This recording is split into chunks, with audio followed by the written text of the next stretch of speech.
नमस्कार।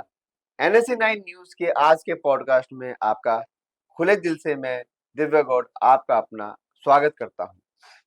और आज हम जिस टॉपिक पे बात करने वाले हैं वो अपने आप में बहुत खास है।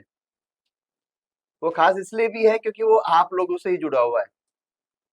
और इन सारे आज के जो पॉडकास्ट होंगे उसमें शायद मैं आपसे जुड़ी हुई आपकी ही बातें करूंगा।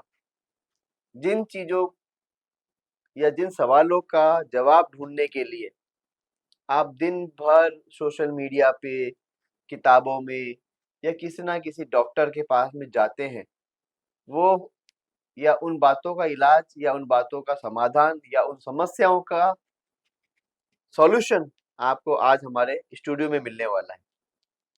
जी हाँ, जीवन में मनुष्य खुशी के लिए ज़्यादा जीता है और खुशी के लिए ही जीना चाहता है, या यूँ कहूँ कि खुशी के साथ ही जीना चाहता है।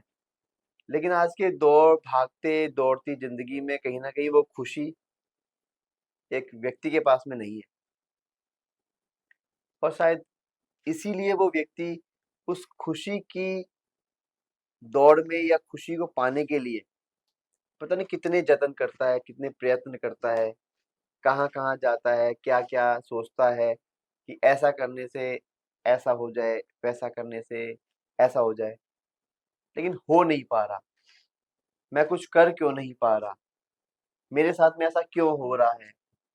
क्या मैं इसके लिए डिज़र्व करता हूँ? ऐसे न जाने कितने सवाल हैं जिनके जवाब वो बंद कमरे में ढूँढता रहता है, घुरता रहता है। तो आखिर खुशी है क्या? हम उसको कैसे पा सकते हैं? या उसके साथ में कैसे जी सकते हैं? और बट ऑब्वियसली आप भी ये सब चीज़ें जानना चाहते होंगे, तो मैं सीधे आपको लिए चलता हूँ आज के हमारे पॉडकास्ट के जो गेस्ट हैं, पूर्वा गौतम जी के पास में। पूर्वा जी, एनएससी 9 न्यूज़ के पॉडकास्ट में आपका बहुत-बहुत स्वागत है। Thank you. आप पेशे से एक वैज्ञानिक हैं, लोगों के दिमाग को पढ़ना, ऐसा? ये हमारी हॉबी ये हॉबी है है। यस। कि उनको उनके दिमाग को पढ़ लेना और उनके दिमाग को शांत करना। हाँ, दिमाग को शांत करना नहीं, लेकिन हाँ, उसे अपने दिमाग को अपने कंट्रोल में ला करके देना हमारा काम है।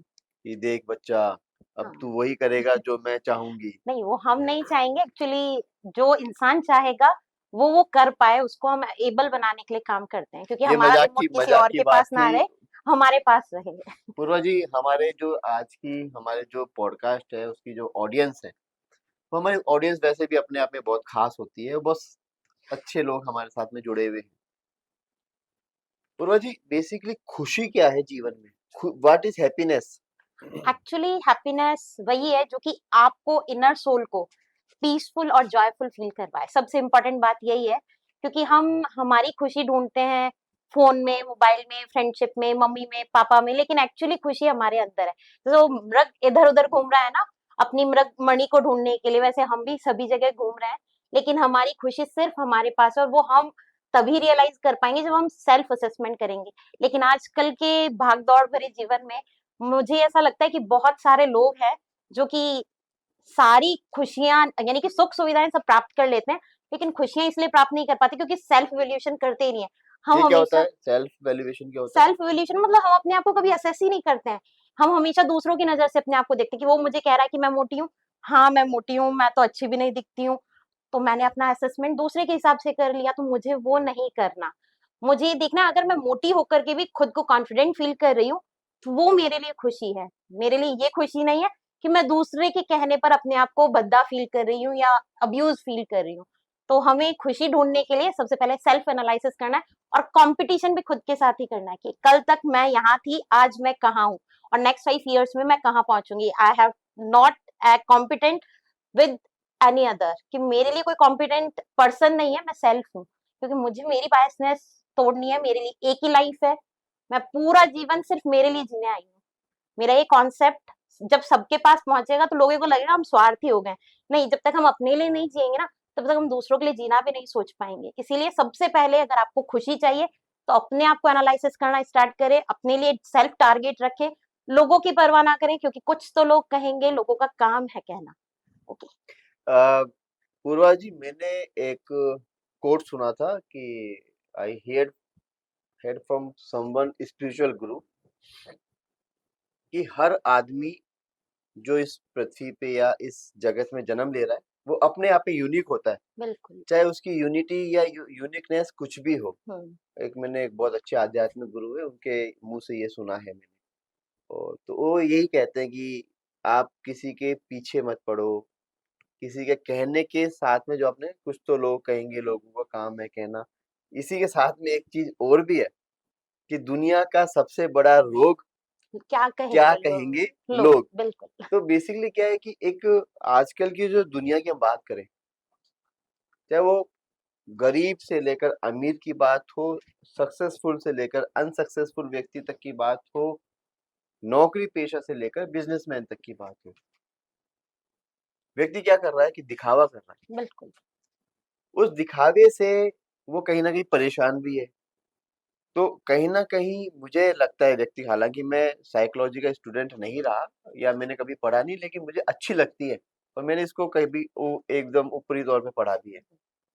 क्योंकि हमारे प्रोफ़ेशन के लिए भी हाँ, कहते हैं कहीं न कहीं ज़रूरी है ये। हमारे प्रोफ़ेशन ही के लिए कहते हैं कि अगर आप साइकोलॉजिकल किसी के साथ में अटैच नहीं हो या साइकोलॉजिकल नहीं सोचते, तब तक तो आप आप उसको इंट्रोस्पेक्ट नहीं कर सकते। इंट्रोस्पेक्ट नहीं कर सकते। और हमारे उसमें एक रहता है कि रहना चाहिए और मैं करता हूँ। और मेरे से जुड़े हुए जैसे जो लोग हैं इस प्रोफेशन में, उनको भी करना चाहिए, मेरी एक व्यक्तिगत रूप से उनको कहना है। हालाँकि चलो रेस्ट ऑफ द पार्ट है वो बात। लेकिन अब दिखावा वो कर रहे हैं। अब वो दिखावे से परेशान है, वो ईएमआई से परेशान है, उन्होंने महँगे फ्लैट ले लिए, महँगी गाड़ी ले ली, महँगे लैपटॉप ले लिए, महँगी घड़ियाँ ले ली, महँगे कपड़े ले लिए। अपने लिविंग स्टैंडर्ड को सामने वाले की नज़र में बनाने के लिए वो दिखावा किया, बैंक से लोन ले लिया, बैंक वाले आए, उनके घर पे हुँ, बेइज्जती हुई, खुशी गायब हो गई। बिल्कुल। तो क्षणिक कहीं रही, वो हाँ, खुशी कहीं खुशी न जो कहीं छोटी रही, छोटी थी, हाँ। छोटी रही। उन्होंने वो उसको ब्रॉड एस्पेक्ट में नहीं सोचा कि मैं इसको कैसे। तो सवाल मेरा ये है आपसे कि जो झूठा आडंबर है, हाँ या जी, दिखावा बोल दो, ये इसको सेल्फ एक शब्द है कि सेल्फ फाल्सनेस। सेल्फ बिल्कुल, फॉल्सनेस हाँ। जो बेसिकली शब्द, ये इन सब से कैसे बचा जाए, क्या है? और इसमें आदमी की साइकोलॉजी होती क्यों है ऐसी? आज मेरे पास में जो कुछ है वो मेरा ही रहना है। लेकिन मुझे दिखावा करने के लिए 4 दिन के लिए मैं बहुत महँगी चीज़ें या महँगे शौक कर लूँगा, लेकिन वो मैं 5 दिन ही तो कर पाऊँगा। ये मेरा दिमाग सोच नहीं पाता क्या ऐसा? एक्चुअली हमारा जो ह्यूमन नेचर है, वो ये कहता है कि हम हर वो चीज़ कर पाएँ या जिससे लोग हमारी तरफ अट्रैक्ट हों। हम हुँ, हमेशा भीड़ को अट्रैक्ट करने में लगे रहते हैं कहीं न कहीं। तो जब हम उस काम को कर रहे होते हैं ना, तो हम ये नहीं देखते कि हमारी कैपेसिटी या हमारी कैलिबर उस लेवल तक पहुँच पाएगा या नहीं। कि अंबानी ने जब शादी की अपने बेटे की, तो उन्होंने अलग-अलग रिसेप्शंस दिए, उन्होंने इतना ग्रैंड सेलिब्रेशन किया, तो क्या मैं उसका एक 5% भी अपनी लाइफ़ में हुँ, अप्लाई करने का, अगर मेरी बेटी की शादी में मैं सोचूँ कि क्या मैं इतना खर्च कर सकता हूँ, तो वही जो मैंने कहा ना कि सेल्फ इवैल्यूएशन सबसे पहले कर ले। हुँ, अपने आप को किसी से भी कंपैरिज़न करना is not your problem solution. आपका प्रॉब्लम का सॉल्यूशन यहीं से स्टार्ट होता है कि आप अपने आप का बजट जो आप बना रहे हैं ना, उसमें अपने आप को कहाँ स्टैंड कर रहे हैं वो देखिए। सोशल प्रेशर आप पे होगा, आई नो, क्योंकि जो हम सेल्फ फाल्सनेस की बात करते हैं ना, तो हम सेल्फ रियलिटी इसीलिए खो देते हैं, क्योंकि हमें हर जगह, हर एक इंसान के सामने एक नया चेहरा लेके रखना पड़ता है। मैं मेरे फ्रेंड्स के सामने जाऊँगी तो मेरी एक पर्सनैलिटी बिल्कुल अलग होगी। मैं बहुत चीयरफुल होऊँगी। जब मैं मेरे टीचर्स के सामने जाऊँगी, तो मैं बहुत रिस्पेक्टफुल बिहेव करूँगी। मैं मेरे पेरेंट्स के सामने जाऊँगी तो हो सकता है मैं मेरी डिमांड्स को लेके थोड़ी एरोगेंट हो जाऊँ। जबकि वो बिहेवियर मेरे पेरेंट्स का के साथ जो मेरा बिहेवियर है, वो मेरे फ्रेंड्स और मेरे टीचर्स नहीं जानते होंगे, तो उनके लिए मैं एक बहुत चीयरफुल पर्सन हूँ। तो वही कि हम अपने जो नकाब जो हमारे चेहरों पे लगा रहे हैं हुँ, ना, वो हम लगाना बंद करें। खुशी महँगे फ़ोन में, महँगी गाड़ी में और महँगे जो हम कपड़े पहन रहे हैं या फिर जो हमारा लिविंग स्टैंडर्ड है उसे बढ़ाने में नहीं है, आर्ट ऑफ लिविंग में है। मतलब आपके पास कम पैसा है, उसे आप कितने अच्छे तरीके से खर्च करके और अपनी वो जो छोटी-छोटी खुशियाँ हैं ना, बच्चों के साथ में हम जो हमारा जीवन जो हमने बचपन में जिया, हमारे फादर हमारे लिए ₹5 की जो चॉकलेट लेकर के आते थे, हम आज भी उसे मिस करते हैं। क्यों? क्योंकि वो क्या था, आर्ट ऑफ लिविंग था। जबकि आज हम क्या कर रहे हैं, सिर्फ़ और सिर्फ़ वो पैसा जो कि शो ऑफ में खर्च कर रहे हैं, वो हमारी जो असली खुशी है ना, उसको पाने में हमारे साथ। संतरे वाली टॉफ़ियों की याद दिला दी। हाँ, बिल्कुल, वो जो हमारा जो बचपना था ना, वो हमें आज भी इसीलिए याद है क्योंकि वो उसमें कहीं पर भी फेकनेस नहीं थी। लेकिन अब हम आज कहीं भी जाते हैं, तो हम वो एक फेकनेस अपने साथ लेके चलते हैं। हमारे चेहरे पे जो चेहरे लगे हुए हैं, उन चेहरों को हटा करके अगर हम अपने आप को सेल्फ रियलाइज करें, तो हमारा जो आर्ट ऑफ लिविंग है, वो स्टैंडर्ड ऑफ लिविंग से बहुत बेटर हो जाएगा। और हम जो लोगों को दिखाने की कोशिश कर रहे हैं ना, शायद हम उस अचीवमेंट को भी पा लें। हम अंबानी से अपनी तुलना करते हैं ना, हम अंबानी तक भी पहुंच जाएंगे, लेकिन उसके लिए हमें सबसे पहले अपने आप को उस आकार में, उस स्वरूप में ढालना पड़ेगा कि मैं अगर अंबानी बनना चाहता हूँ तो मुझे क्या क्या सेक्रीफाइस करने पड़ेंगे। तो पहले सेक्रीफाइस करोगे तो आपको कहीं ना कहीं जो आपका स्टैंडर्ड जो आप मेंटेन करना चाहते हो वो भी होगा। बट उसके लिए आपको अपनी रियलिटी हमेशा याद रखनी पड़ेगी। जड़ों से जुड़ा रहना सबसे ज्यादा जरूरी है, और अपने आप से जुड़े रहना सबसे ज्यादा जरूरी है, क्योंकि आज भी अगर आप अपने फोन पे खुद फोन लगाएंगे तो आप बिजी आएंगे, जबकि आप दूसरों को फोन लगाते हैं तो बोलते हैं आप बिजी कैसे आ सकते हैं। तो जब हम खुद के लिए बिजी हैं तो दूसरों के लिए तो ऑब्वियसली हमें बिजी होना चाहिए ना। तो इसीलिए हमें याद रखना है कि रियलिटी वही है जो कि हम अपने आप के लिए फील कर रहे हैं। दूसरों के लिए फील करना तब जरूरी होता है जब आपकी इमोशंस उनसे जुड़ा हुआ हो। लेकिन कोई इंसान अगर आपको ऐसे कह रहा है कि मैंने आईफोन खरीद लिया, और next day you are fighting with your father कि मुझे आईफोन क्यों नहीं दिलाया, तो वो आपके स्टैंडर्ड्स को मेंटेन नहीं कर रहा है। तो आप प्लीज अपने जो रियलिटी है ना उसको फेस करें, और उसी के साथ में आगे बढ़े, और अपनी सोच को थोड़ा ब्रॉड रखें, और हमेशा पॉजिटिव बने रहने की कोशिश करें। अभी इसी में से एक सवाल और निकल गया हमारा। जी आपने रूट्स की बात की, हाँ। तो रूट्स की बात करें तो हम परिवार से जुड़े हुए रहे, हमारी जो परंपरा रही कि हम परिवारों में पलते थे, बिल्कुल। और अब हम 2 लोगों में पलते हैं, जिनमें एक माँ और और एक एक पिता, हाँ। पिताजी हैं। उनके कोई 2 बच्चे हैं या एक ही एक ही बच्चा है। है, तो एकल परिवार हो गया बेसिकली वो। और वो कहीं किसी मेट्रोपॉलिटन सिटी में किसी फ्लैट में है। फ्लैट में रह रहे हैं, और वो बच्चा खिड़की से नीचे देख रहा है कि मैं किसके साथ में खेलूं हम्म। खेलूं कि नहीं खेलूं। तो उस बच्चे की स्थिति वहीं से डेवलप हो रही है, बिल्कुल। उसका जो साइकोलॉजिकल लेवल है दिमाग का, वो वहीं से डेवलप हो रहा है। हम अपने परिवार से दूर हो गए, बिल्कुल। तो ऐसा क्या कारण हुआ कि हम अपने परिवारों से दूर हुए? और अब जब क्योंकि परिवार में बच्चे पल जाते थे, हम्म। माँ बाप को ही नहीं पता चल पाता था कि हमारे कब बच्चे बड़े हो गए। कब बच्चे बड़े हो गए और कितने बड़े हो गए और कितने हैं। हाँ। आज तो दो दो ही बोझ लगते हैं, एक ही बोझ लगता है कि बिल्कुल। बोले कि। लेकिन अब वो जो एकल परिवार हो गया, और जो हमारा एक जो समाज है या परिवार में जो गांव से हम दूर हो गए, परिवारों से दूर हो गए, जो कुटुंब हम जिसको हम कुटुंब बोला करते थे, अब वो कुटुंब नहीं है। इसका क्या कारण है? इसका कारण मेरे हिसाब से, अगर साइकोलॉजिकल फैक्ट के अकॉर्डिंग देखूं, तो जो आपने कहा ना कि एक फ्लैट में एक बच्चा रहता है, वो लोनलीनेस फील कर रहा है पूरा टाइम। उसके मम्मी अलग जॉब पे गई हैं, पापा अलग जॉब पे गए हुए हैं। शाम को जब वो आएंगे, उस तब तक उनको एक आया संभाल रही है, और वो आया उसको सिर्फ खाना खिलाना और खिलाना, इतना ही उनका काम है। तो वो जो लोनलीनेस वाली फीलिंग है ना, बहुत बुरी होती है, और वो धीरे धीरे उसकी आदत बन जाती है। हम्म। और यही जो आदत है ना, धीरे धीरे उसका एक पर्सनैलिटी क्रिएट कर देती है कि वो डिटैच फील करता है 100 पीपल्स में रह करके भी अपने आप को। इनसिक्योर भी हो जाता है हाँ, वो। इनसिक्योर भी फील करता है, जल्दी से घबरा जाना, हार्ट रेट बढ़ जाना, ज्यादा भीड़ हो गई तो ये सारे जो फीचर्स हैं, वो जब हम जॉइंट फैमिली में रहा करते थे, वो तब इसलिए नहीं थी क्योंकि हमें भीड़ को फेस करने की आदत थी। हमारे मम्मी पापा, हमें आज भी याद है कि कोई नया गेस्ट आता था ना, चलो डांस करके दिखाओ। हम्म। आज के बच्चों को क्या, हम कोई हम्म। मदारी थोड़े ना जो आपके, आप तो मदारी बन गए और हमें बंदर बना दिया, और आप जब चाहे हम हमसे डांस कराते, तो ये फेयर नहीं है। मतलब आजकल के बच्चों को अपने राइट्स का ज्यादा पता है, ड्यूटीज का नहीं पता। तो वो जो ड्यूटीज को हम बोलते जा रहे हैं ना, वही हमारे को हमारे परिवार से दूर कर रही है, क्योंकि हमें हमारी ड्यूटीज ही नहीं पता। हमारे पेरेंट्स को लेकर के हमारी ड्यूटीज क्या है। हम चाहते हैं कि हम हमारे पेरेंट्स को लाख रुपए दें, तो क्या आपके पेरेंट्स सिर्फ पैसे चाहते हैं? एक बार पूछिए उनसे कि क्या वो आपके पैसे के लिए जीना चाह रहे हैं आज भी आपके साथ में। तो ये बहुत बड़ा क्वेश्चन है, क्योंकि मैं ये बहुत जगह फील करती हूँ कि बच्चों को ऐसा लगता है कि अगर हमने हमारे मम्मी पापा को पैसे दे दिए ना, तो हम हमारी जिम्मेदारियों से फ्री हैं। तो मुझे ऐसा लगता है कि जिस इंसान ने आपको इतना बड़ा कर दिया ना, उसको पैसा नहीं चाहिए, उसको समय चाहिए। अगर आप समय दे सके तो उनके साथ जुड़े, और अगर आप समय नहीं दे सकते ना, तो उन्हें आप कम से कम जो रिस्पेक्ट देते हैं ना, वो पूरी दें। आप अपनी जिम्मेदारियों का बोझ उन पर ना डालें, क्योंकि हम कहीं ना कहीं एक चीज बहुत फेस करते हैं कि आज क्या हो गया, पापा है ना पीछे। अरे पापा तो हैं, लेकिन जब तक आप खड़े हैं उस जगह, तो आप उस चीज को पापा से पहले फेस करें, पापा तक उस चीज को ना पहुंचने दें, क्योंकि अब आप एबल हो चुके हैं हर चीज के लिए। आप जो ढाल बना करके उनको यूज करते हैं ना, कहीं अपने पापा को भी ये फील करवाएं कि अब मैं इतना बड़ा हो चुका हूँ, कि अब आपको वो रिस्पॉन्सिबिलिटीज जो कि अब तक आप घबराते थे मुझे देने में, मैं एबल हूँ मैं अब आपके आगे खड़ा हूँ, अब आप मेरे हम्म, पीछे रह करके रेस्ट कर सकते हैं। तो वो जो जुड़ाव है ना, वो तब आएगा जब आप किसी भी चीज को पैसे से कंपेयर नहीं करेंगे, क्योंकि आपके पिताजी ने वो तब नहीं सोचा था जब उन्होंने अपनी सैलरी का एक हिस्सा आपकी पढ़ाई के लिए दे दिया था और खुद के लिए स्कूटर नहीं खरीदा था।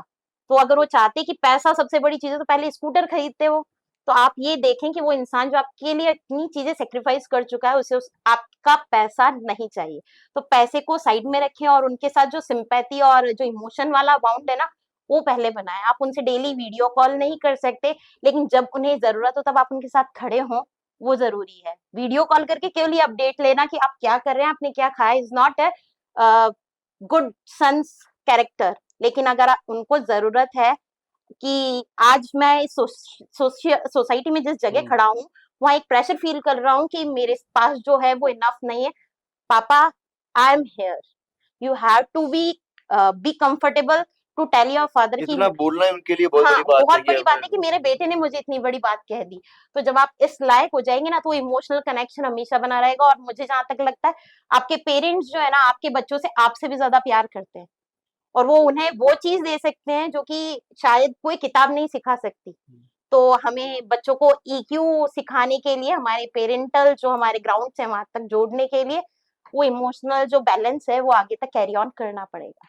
ये इमोशनल एक चीज आपने भी लास्ट में छोड़ी। मैं क्या कि आपसे बात करते करते सवाल बिल्कुल। खोज रहा हूँ, है ना, इसलिए बहुत जरूरी। नेचुरल चल रहा हाँ। है। एक इमोशनल इंटेलिजेंसी और वर्सेस एक इंटेलिजेंसी टर्म जो है वो आजकल सोशल मीडिया पे बहुत चल रही है। हाँ, बिल्कुल चल रही है।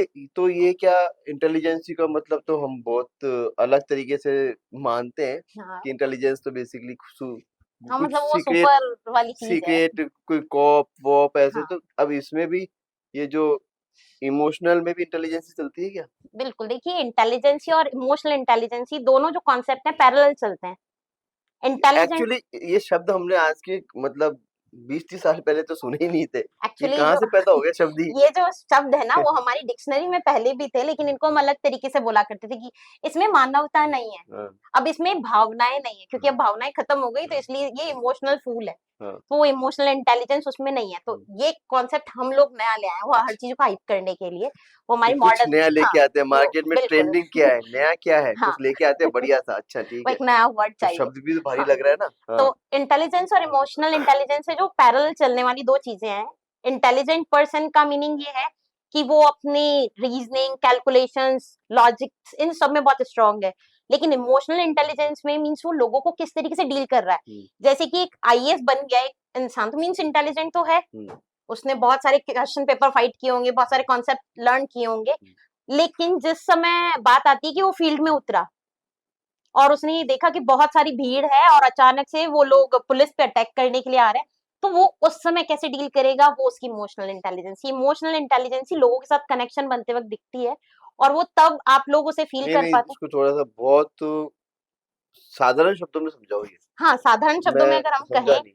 कि जैसे कि एक मम्मी जो है। नहीं, इसी एग्ज़ाम्पल को समझाओ, हाँ, इसमें से कुछ निकल के आएगा, दिमाग में आ रहा है अगर ये। जैसे आप अभी जैसे जो हमने आईपीएस की बात हुँ, कही कि जैसे वो अपने बहुत सारे एग्जाम उसने फाइट किए हैं और उसके बाद में वो एक पोस्ट पे पहुंच गया, आईपीएस बन हुँ, गया, मीन्स वो बहुत इंटेलिजेंट है, हुँ, क्योंकि उसने अपने आप को क्या बना लिया, एक बॉस बना लिया। हुँ, लेकिन वो लीडर कब बन पाएगा, जब उसने अपनी पूरी फोर्स के साथ में वो फील्ड में उतरा और उन सबके साथ किस तरीके से डील किया। जैसे भी बहुत सारे केसेस हमने सुने कि वहां पे मॉब लीचिंग हो गई या वहां पर इस तरीके से भगदड़ हुई, तो वहां पर जो पुलिस वालों को कवर करने वाला उनके लीडर का जो काम था, अगर वो अच्छे से कर पा रहा है वो लीडर, तो वो क्या है, एज अ बॉस नहीं है, वो लीडर है। हुँ, तो लीडर का जो काम है ना, वही इमोशनल इंटेलिजेंस ही है। यानी कि जो स्टेबिलिटी आपके पास लेकर के आ रहा है, जो आपको प्रमोशन दिलवा रहा है, जो आपका लोगों के साथ कनेक्शन बना रहा है, वो आपकी इमोशनल इसी इंटेलिजेंस है। बात को एक दूसरे एग्जांपल से भी हमारे व्यूअर्स को समझाओ। ये तो आपने यूपीएससी से ओके। आरपीएससी, यूपीएससी, एसएससी और पीसीयू से समझा हाँ। दिया। इसको और थोड़ा-सा हमारे जो व्यूअर्स हैं उनको मतलब बिल्कुल घरेलू भाषा में कि उनको समझ में आ जाए कि हाँ भाई, हाँ, बिल्कुल। ये जो फफूंद है या जो नाम काम है, क्या चक्कर क्या है, इसका क्या है? देखिए देशी इंटेलिजेंस। भाषा बोल हाँ। दो ना, पर देशी देशी हाँ, बॉयज़। बिल्कुल। हाँ। अभी जैसे हम हमारा जो घर का एग्जाम्पल है वो मैं आपको देती हूँ इंटेलिजेंस और इमोशनल इंटेलिजेंसी के हुँ, लिए। जब भी कोई हमारे को छोटी-मोटी बीमारी होती है ना, तो हमारे आस-पड़ोस में बहुत सारे लोग होते हैं, हमारे को ज्ञान देने आते हैं। हुँ, ऐसा कर लोगे ये ठीक हो जाएगा, वैसा कर लोगे आपकी जुकाम चली जाएगी, ये कर लोगे बाल उग जाएँगे, काले हो जाएँगे। बहुत सारा ज्ञान दे दिया, लेकिन जो हमारी मदर होती है ना, वो बहुत सारे उन सब चीजों के अंदर से एक बहुत अच्छा जो विचार हमारे लिए जो ऐसे सबसे सुटेबल है। बाल वाल वाली जाने मतलब हमारे कैमरामैन साहब के पास में है जो गुस्सा हो नहीं, जाएंगे। वो मैं वैसे नहीं बता हाँ, तो ईगो ईगो हर्ट नहीं करना, अभी खुशी नो की बातें चल नो रही है, आप ईगो पे आ गए। ईगो तो हाँ। होना ही नहीं चाहिए ना इंसान में जो हर्ट हो। हाँ, कंटिन्यू करें। तो हमें जो हम बात कर रहे थे, हमारी मम्मी जो होती है उन सब में जो सबसे बेस्ट जो हमें सूटेबल होता है, वो उनकी इमोशनल इंटेलिजेंस, क्योंकि वो हमारे साथ इमोशनल फील करती है, हमारे साथ अटैच है। तो जो सबसे बेस्ट होगा ना हमारे लिए, वो करके देंगी। जैसे कि दूध को भी जब वो गर्म करती है ना, तो उससे पहले फील करती है कि वो कितना गरम है, कहीं ज्यादा गरम तो नहीं है, बच्चे को पिलाऊंगी, तो वो उसकी इमोशनल इंटेलिजेंस है मम्मी की। और अगर वो वही काम जैसे कि अगर फील्ड के अंदर जाकर के कर रही है, अर्न करके ला रही, तो उनकी इंटेलिजेंस है। तो इमोशनल इंटेलिजेंस जो है ना, वो आपके बिहेवियर में, आपकी पर्सनैलिटी में तब दिखाई देगी कि आपके पीछे कितने लोग खड़े हैं। और इंटेलिजेंस होगी आपने कितनी किताबी या कितनी डिग्री खरीद ली, या मतलब कितनी डिग्री आपने ले ली। साधारण भाषा में ये है कि इमोशनल इंटेलिजेंस तो वो है कि आपके पीछे और आपके साथ में साथ में कितने कितने लोग लोग हैं, जुड़े हुए हैं। वो तो है emotional emotional intelligence. Intelligence, yes. और वो बॉस को हर कोई बिल्कुल बक बिल्कुल रहा गाली है देते ना, हैं, हाँ। गाली दे रहा है, तो वो बेसिकली उसकी इंटेलिजेंस ही है, ऐसा हाँ, हुआ है। नहीं वो उसकी इंटेलिजेंस ही तो इसलिए क्योंकि उसने वो पोस्ट तो अचीव कर ली, लेकिन लोगों के साथ कनेक्शन जोड़ नहीं नहीं बना पाया, पाया ना। जुड़वा नहीं पाया हाँ, अपने आप को। भाई देखो, एक बॉस तो वो होता है कि जो कि ऑर्डर देता है, हम्म। एक लीडर वो होता है जो कि ऑर्डर देने के साथ में लोगों को, उनको साथ में इंस्ट्रक्शंस भी देगा, हम इस तरीके से इसको अगर हम फॉलो करेंगे तो हम हमारे गोल को अचीव कर लेंगे। तो ऑर्डर ना दे करके लोगों को साथ में रह करके मोटिवेट करना इज लीडर, और वो उसकी इमोशनल इंटेलिजेंस, और बॉस जो है वो वो उसकी शोले फिल्म इंटेलिजेंस। में ना वो एक डायलॉग, हाँ, आधे इधर आगे जाओ, इधर बाकी मेरे पीछे पीछे आओ, आओ। पीछे कोई रहता ही नहीं तो उसकी है। इमोशनल इंटेलिजेंस नहीं है ही थी। नहीं बेचारी, वो भी बिल्कुल। उनके साथ में भी हाँ, वो है। एक ये आर्ट ऑफ लिसनिंग क्या चीज है बेसिकली? देखिए आजकल सबसे ज्यादा लोग परेशान ही इसी चीज से कि उन्हें कोई सुनता नहीं है। और हमारे पास बहुत सारे बच्चे, मैं एक एजुकेशनल इंस्टीट्यूट से जुड़ी हुई हूँ, वहां मेरे पास डेली के 4 to 5 स्टूडेंट्स जो हैं वो सिर्फ और सिर्फ इसलिए आते हैं कि वो बोल नहीं पाते या वो अपनी फीलिंग्स शेयर नहीं कर पाते, चाहे वो उनके खुद के घर वाले हो। अभी हम बात कर रहे थे ना इमोशनल इंटेलिजेंसी या इमोशनल अटैचमेंट, वो बच्चों के अंदर भी अपने पेरेंट्स को लेकर के फील नहीं हो रहा है। तो पेरेंट्स सुनना ही नहीं चाहते हैं कि उनकी क्या प्रॉब्लम है, वो अटैचमेंट ही नहीं है वो। तो ये तो जो आर्ट ऑफ लिसनिंग है ना, वो ये देता है कि आप कितना सुन सकते हो। एक तो सुनना, देखो एक तो हियरिंग होती है, एक लिसनिंग होती है। हमारी इंग्लिश में 2 वर्ड्स आते हैं। तो लिसनिंग का मतलब तो जैसे आप ट्रैफिक में से निकल रहे हो, आपने बहुत सारी चीजें सुनी, आपको याद कुछ नहीं रहा। लिसनिंग का मतलब होता है आप उसे बहुत ध्यान से सुन रहे हैं, आप उसे पेशेंस के साथ सुन के उसका सोल्यूशन भी प्रोवाइड करवा रहे हो, या फिर आप उसकी जो गहराई है वहां तक पहुंच रहे हैं। तो आर्ट ऑफ लिसनिंग हम साइकोलॉजिस्ट के अंदर सबसे इंपॉर्टेंट इसलिए होता है क्योंकि हमारे पास जो इंसान आता है ना, उसको हमारे को सबसे पहली बात यही है कि हमें धैर्य के साथ सुनना है। वो चाहे गलत बोल रहा है, सही बोल रहा है, ये हमारा काम है कि हम सबसे पहले उसे सुने। और जब हम उसे सुन लेते हैं ना, तो आधा खाली तो वहीं हो जाता है। और जब कोई चीज खाली हो जाती है ना, तो उसमें जगह हो जाती है कुछ डालने के लिए। वो जो डालने की जगह है ना, वो बनाने वो के लिए सुनना जरूरी है।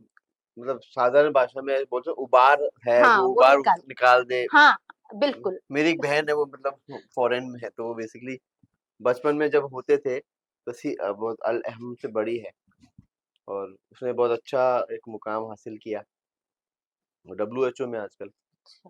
तो उसका एक बहुत साधारण शब्दों में ऐसे कहना होता था, या फिर मेरी बुआ को मैं इस पे बोल कोट करना हाँ, चाहूंगा कि वो होम्योपैथी डॉक्टर रही। तो वो क्या है कि उनसे मेरा काफी अटैचमेंट रहा, तो कुछ ऐसी बातें होती तो वो तो आपको हाँ, बताती। नहीं वो समझ जाती थी मेरी बातों को कि हाँ भाई, तो वो मुझे बुलाती और वो ऐसे बोलती कि तू वोमेट कर दे। हाँ, उल्टी कर दो। वोमेट कर दे मतलब वो वोमेट मतलब हाँ, हाँ, स्टमक की वो वोमेट नहीं, नहीं है, बातों की सारी। वो आइडियाज की, वो जो तेरे अंदर जो जो हाँ, गुबार चल रहा है ना, उसको वोमेट कर दे, मतलब हम्म, मुंह से ऐसे बाहर निकाल दे, मुझे सुना दे। हाँ, तो उससे कभी रिलैक्स मिलता था बहुत कि रिलैक्स यार मिलता ठीक है। है, मैंने किसी को सुना दिया। हाँ, तो जो बच्चे माँ बाप को नहीं बता पा रहे, तो कहीं ना कहीं वो एक कम्युनिकेशन गैप भी तो है। गैप, हाँ बिल्कुल, वो हमारा और ये क्या, बहुत बड़ा गैप है कि बहुत मतलब बड़ा गैप जो है। बच्चे माँ बाप को नहीं बता पा रहे, वो वो बाहर किसको बाहर बताएंगे? किसको, और इतना ट्रस्टवर्दी कौन मिलेगा उन्हें। और शायद लेकिन अगर, ये गैप भी जो है ना, वो पेरेंट्स खुद क्रिएट करते हैं।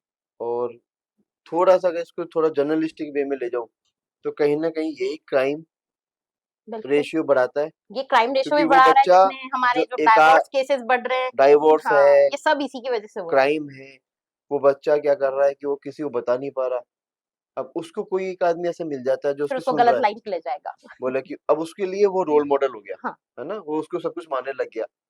अब वो आदमी उसको बोल रहा है, तो उसके लिए वो खुदा बराबर, बिल्कुल, भगवान बराबर है कि हाँ भाई इसने जो कहा वो मैं करूँगा। बिल्कुल। तो वो पता नहीं कितने बड़े-बड़े अपराध कर जैसे मतलब जो शेल्टर होम में वो हाँ, वो बच्चे-वच्चे हैं, उनको मैंने भेजा कई जाता है बाद में, उनके हम हिस्ट्री वगैरह लेते भी हैं, तो बहुत सारे केसेस तो सिर्फ़ इसीलिए बने हैं कि वो दूसरों के इन्फ्लुएंस में इसलिए आए कि वो उनकी बात सुन हुँ, लेते थे। तो मैं ये जो आर्ट ऑफ लिसनिंग की आप बात कर रहे हैं ना, उसके अंदर सबसे इम्पोर्टेंट यही है कि आजकल जैसे हम फैमिली इश्यूज़ देख लें, चाहे वो पेरेंट्स के अंदर हो, चिल्ड्रंस में हो या फिर खुद जो हस्बैंड वाइफ है उनमें हो, उनमें सबसे बड़ा गैप ही कम्युनिकेशन गैप है क्योंकि ना तो हस्बैंड रेडी है सुनने हुँ, के लिए, अब वाइफ भी फ्रस्ट्रेट होती है, कहीं न कहीं उसे भी स्पेस मिलना चाहिए ना क्योंकि एक नई कम्युनिटी में आई है, उसके लिए वो एंटिटी सारी नई है। तो अगर कुछ बताना चाहती है तो प्लीज़ उसे सुनें। अगर आप उसे सुन लेंगी ना तो आधी खाली हो जाएगी वो और जब वो आधी खाली हो जाएगी ना, तो अब आप उसे प्यार से समझाओगे ना तो ज़रूर सुनेगी क्योंकि हम आपके लोग यही पति कहते हैं। पति भी देख रहे होंगे ये पॉडकास्ट ध्यान से, बिल्कुल है सुन रहे ना? होंगे। सुन रहे होंगे वो ध्यान रखना वो याद कोई ये नहीं। डायरेक्ट हिट कर रहे हो उनको। नहीं डायरेक्ट उनको नहीं, मैं पूरी हाँ, कम्युनिटी को हाँ, हिट कर रही हूँ कि मैं ये हाँ। चाहती हूँ कि सबकी सब सुनी जाए। नहीं, नहीं ठीक है मतलब आप एक पन दो काज कर रहे हो, मुझे हाँ, सब वो समझ में शायद आ मैं रहा है। उनको सामने नहीं बोल पाती पर मैं हाँ, यही यहाँ तो से बात है मेरा मैसेज कन्वे कर रही कि ठीक है बोला मैं तो बोल रही थी वो हाँ, समझने वाले पे डिपेंड करता है, ये वो क्या समझता है। बिल्कुल। अब एकदम सीधा पहली तीर वर्ड निशाने पे हाँ, पहुँचेगा। बिल्कुल बहुत सही कर तो ये बेसिकली जो एक जो अब आपने हस्बैंड वाइफ की बात की, डाइवोर्स के आजकल हाँ, बहुत बहुत ज़्यादा केसेस केसेज़ हैं। बढ़ते हैं, तो जबकि मैरिज भी लव मैरिज होती है। म हाँ, वही वही जो लव मैरिज हो रही है ना, वही ज़्यादा वही डाइवोर्स डाइवोर्स केस ज़्यादा के हो रहे सबसे हैं पहले कि जाते हैं। तो क्या वो लव मैरिज कब तक की लव थी? जब तक शादी नहीं हुई तब तक की या जब तक दोनों साथ नहीं रहे तब तक की? नहीं उसके बाद एक्चुअली में हम जुदा हो गए थे वो कौन-कौन से गाने पता नहीं। एक्चुअली बात वही है मैंने भी कही ना शाद वो आप जो कह रहे हैं लव मैरिज तो लव मैरिज के अंदर वो बातें बहुत किया करते थे हुँ, वो शायद उस समय को भूल चुके हैं वो सिर्फ अपनी बात किया करते थे आज मैंने ये किया आज मैंने वो किया आज मैंने मेरे को ये पसंद है लेकिन शादी के होते ही जिस दिन सगाई हो जाती है या शादी हो जाती है उसके जस्ट बाद में स्टार्ट हो जाता है आज मेरी मम्मी ने के लिए तुमने ये नहीं किया आज मेरे पापा का हुँ, फोन आया था तुमने ये नहीं किया तो हम फैमिली इंक्लूड कर हुँ, लेते हैं सबसे पहली बात और सुनते नहीं है क्योंकि मेरे लिए मेरी फैमिली प्रायोरिटी उसके लिए उसकी फैमिली प्रायोरिटी है तो दोनों की जब फैमिली जो प्रायोरिटी है ना फैमिली को लेकर के वो उन दोनों के रिलेशनशिप पे हावी हो जाती है क्योंकि दोनों ही कम्युनिकेशन नहीं कर रहे हैं दोनों कम्युनिकेशन कर रहे हैं किसको लेकर के हुँ, पेरेंट्स को लेकर के वो चाची वो भाभी जिनका कोई लेना देना हुँ, नहीं है एक्चुअली उनकी लाइफ से लेकिन फिर भी वो सब को लेकर के इन्वॉल्व करके रखते हैं तो वो जो धीरे धीरे कम्युनिकेशन गैप है ना क्योंकि वो दोनों एक दूसरे के बारे में बात नहीं कर रहे हैं कि तेरे को आज कैसा लगा आज तुम्हारा ऑफिस में डे कैसा था हुँ। तुम्हें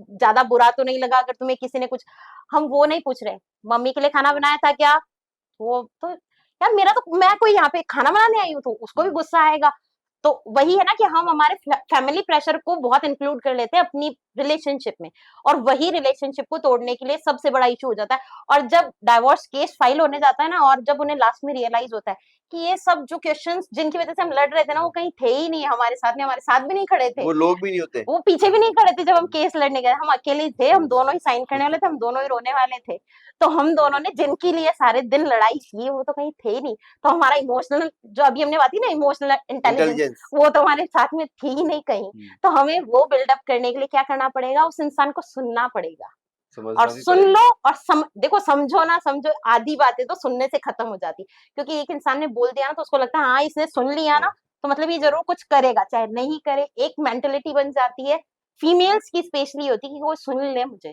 चुपचाप एक बार सुन लोगे ना हुँ, फिर मैं शांत हो जाऊंगी बना के तो रोटी मम्मी को मैं ही दूंगी हाँ, डेली हाँ। लेकिन एक तो मैं गुस्से में बना के दूं और एक मैं प्यार से बना के एक दूं तो रोटा बना दो हाँ और एक और एक रोटी फुल्के से के दूं तो एक दोनों में फुल्के अंतर हो से जाएगा तो वही अंतर ना आए उसके लिए आपका कम्युनिकेशन बेस्ट होना चाहिए उसमें आप अपनी डेली लाइफ पे डिस्कस करें अपनी पर्सनल लाइफ पे डिस्कस करें ये जो आजकल फोन के पासवर्ड और ये जो हुँ, इंस्टाग्राम आईडी फेसबुक आईडी इन सब की वजह से जो झगड़े होते हैं ना वो तभी होते हैं क्योंकि हम बात विश्वास सीक्रेट शेयर नहीं करना अब ऐसा विश्वास भी क्या कम हो है गया। आपके फोन में जिसकी वजह से आप अपने पार्टनर को ही वो बात नहीं बता पा रहे हो तो ऑब्वियसली आप में गैप है और वो जो गैप है उसका फायदा कोई तीसरा उठाएगा, और वो जब तीसरा उठाएगा तो ऑब्वियसली आपको दूर तो जाना ही पड़ेगा, फिर वो गाना गाना है, पर हम जुदा हो गए जो अभी आपने गाया था, तो बस फिर वो गाना ही नहीं, पड़ेगा। कहीं न कहीं फिर वो कहीं न कहीं ट्रस्ट भी तो बिल्कुल, कम हो ट्रस्ट तो गया ना बिल्कुल आपके खत्म बीच। हो ही जाता है, क्योंकि आप अपने फ़ोन को जैसे ही बज रहा है उसको आपने हटा हुँ, दिया, और या फिर आप रात ऐसे को हाँ। चुपचाप चला रहे हो, वॉशरूम में लेके जा रहे हो, तो वो कहीं न कहीं एक तो क्वेश्चन मार्क बनेगा ना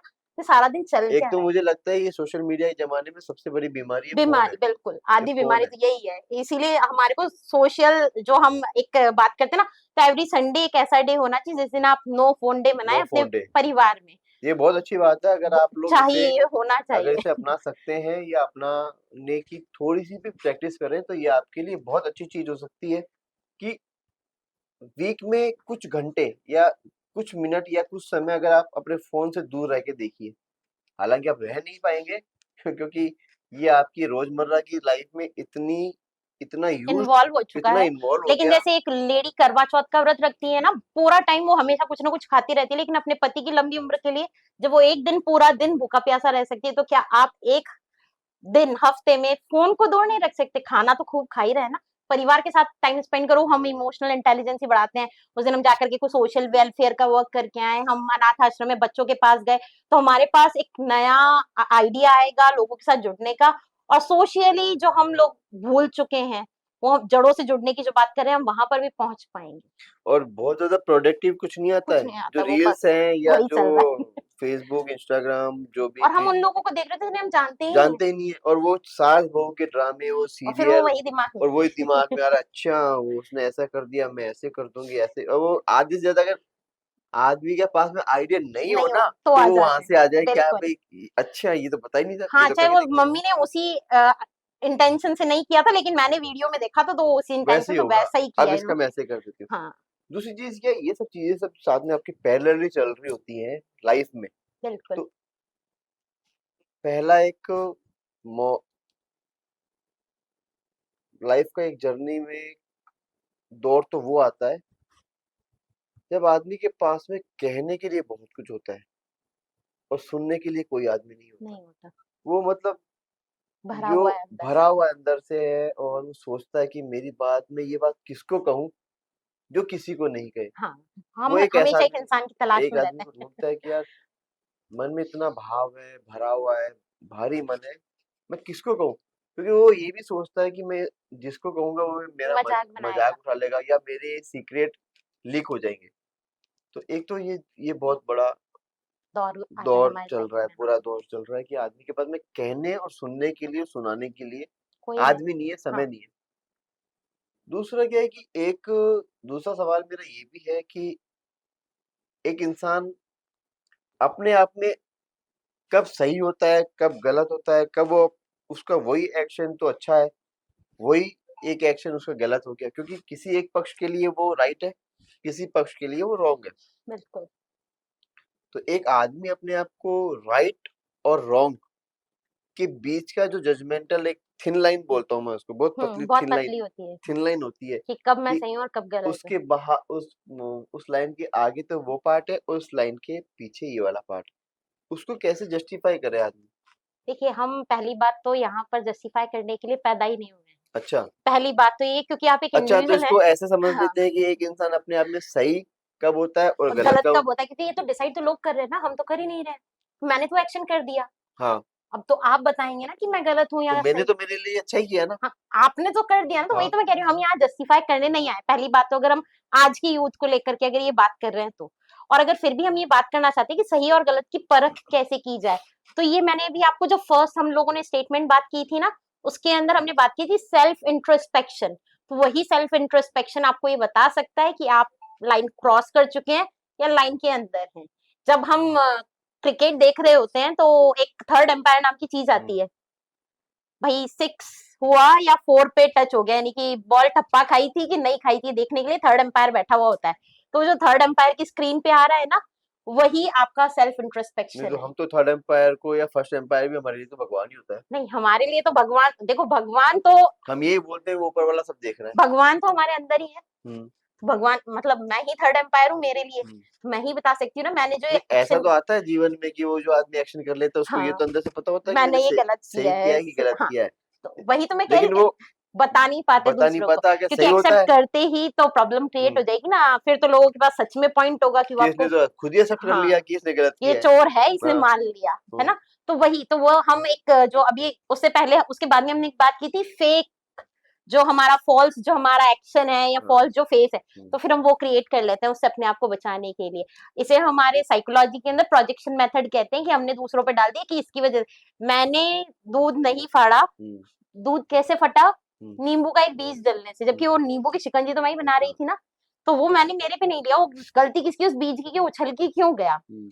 तो वो बात है कि वो खिसियानी बिल्ली खंबा नोचे। ये इसमें भी एक चीज़ अच्छी याद आ रही है। तो इसी तरीके से हम सब क्या कर रहे होते हैं कि अपने आप को बचाने के लिए एक फेक फेस ले आते हैं, फिर एक फेस ले आते हैं, और हम धीरे-धीरे फेक बनते जाते हैं। तो फेक नहीं बनना है, वो थर्ड एम्पायर को अपने अंदर ज़िंदा रखो ताकि आपको याद रहे कि ये गलती मैंने की थी, जब नेक्स्ट टाइम करूँ तो दूध का बर्तन साइड में रखना है और फिर नींबू निचोड़ना है। वो हमारे स्कूल में एक टीचर हुआ करते थे, तो वो 2 चीज़ें कहते थे, वो एक चीज़ याद आ गई कि बोले वो कहते, "ए मिस्टर खड़े हो जाइए।" तो बोले, "कोई चोर ये नहीं कहता कि मैंने मैंने चोरी चोरी की की है, है। और मेले में कोई ये भी नहीं कहता कि मेरे जाने से मेले में भीड़ थी। भीड़ थी। सब कहते हैं कि मेले में बहुत बहुत भीड़ थी, भीड़ तो थी। मेले में आप भी तो गए थे।" बिल्कुल, आपकी वजह से भी एक इंसान तो बढ़ा था। बड़ा था तो वो एक कुछ चीज़ें, और ये चीज़ें ऐसे भी मैंने कही आपको कि अगर हम संयुक्त परिवार में रहते हैं, जॉइंट फैमिली में रहते हैं, तो हमें बहुत सी चीज़ें स्वतः ही मिल जाती हैं। क्योंकि हम लोगों को आइडियल देख रहे होते हैं वहाँ पर वो करते हुए।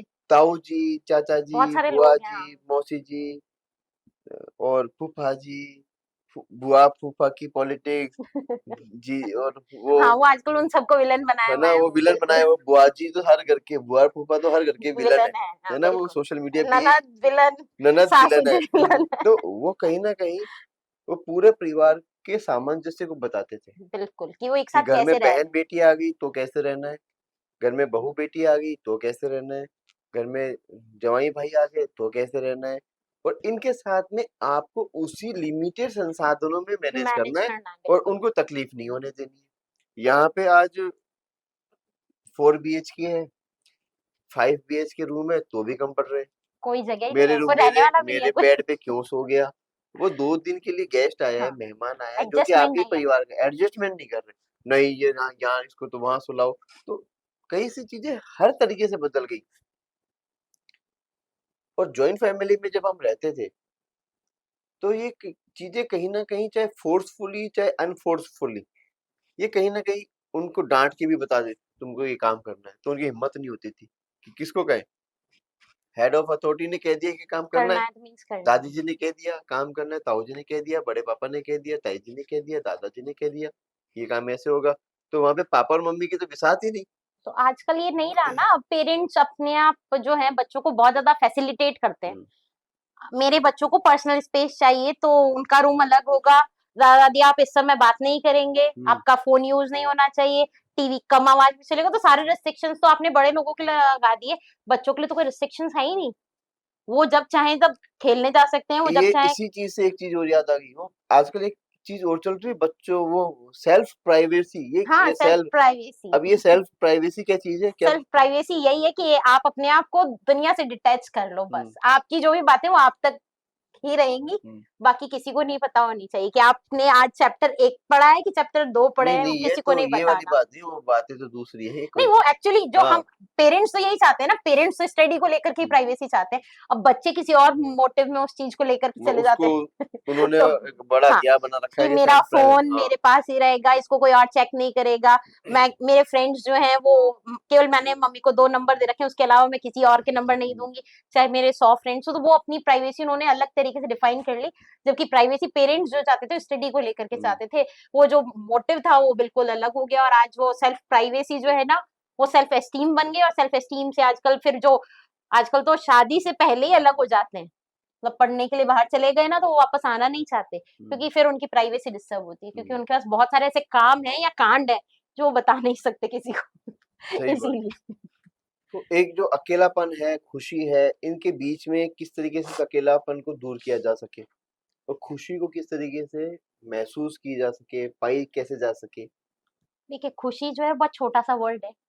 अच्छा बहुत हाँ, है लेकिन। और सुनते ही अगर किसी के सामने वाले के चेहरे पे हँसी नहीं आई ना, मतलब आपने शब्द ही गलत बोल दिया।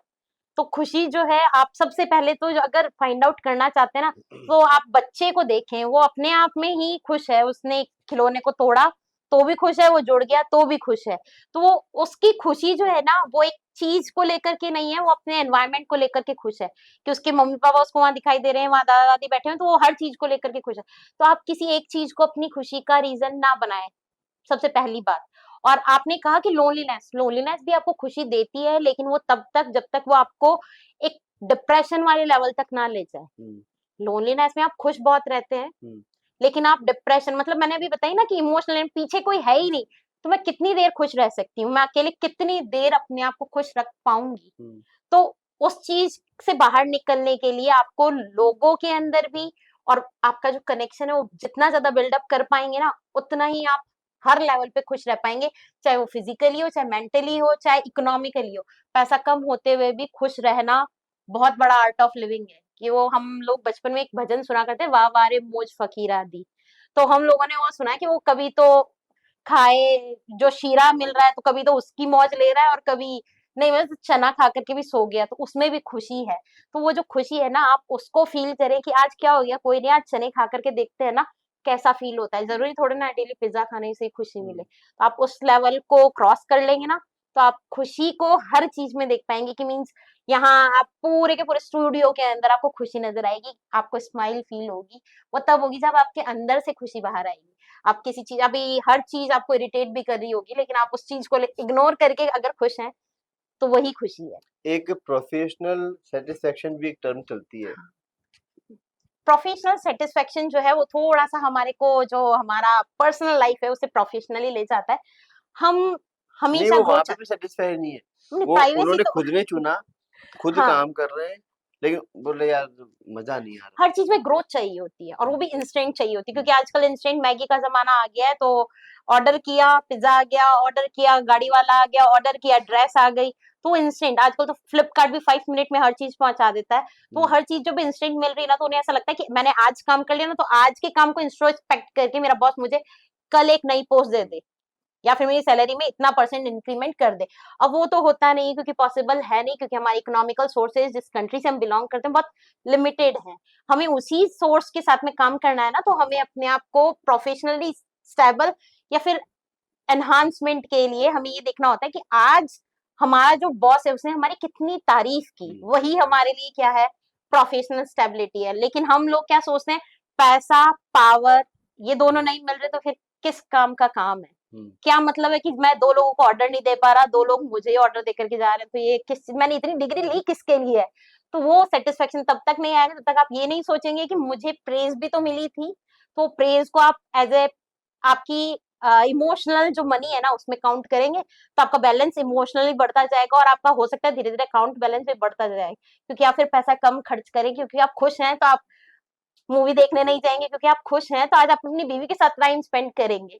तो इसीलिए अब आप धीरे धीरे अपने आप में खुशी ढूंढने लगेंगे ना, तो आपके प्रोफेशनली स्टेबिलिटी भी बढ़ती जाएगी। वो टॉपिक तो बहुत ऐसा है कि मतलब चाहे कितनी लंबी बिल्कुल, बात कितनी कर भी ले, बात करें कम है, कम हो जाएगी, और कुछ ना कुछ, छूट हर ही बात जाएगा, कुछ ना कुछ छूट जाएगा और कुछ ना कुछ नया निकल के नया आए। निकल के आएगा।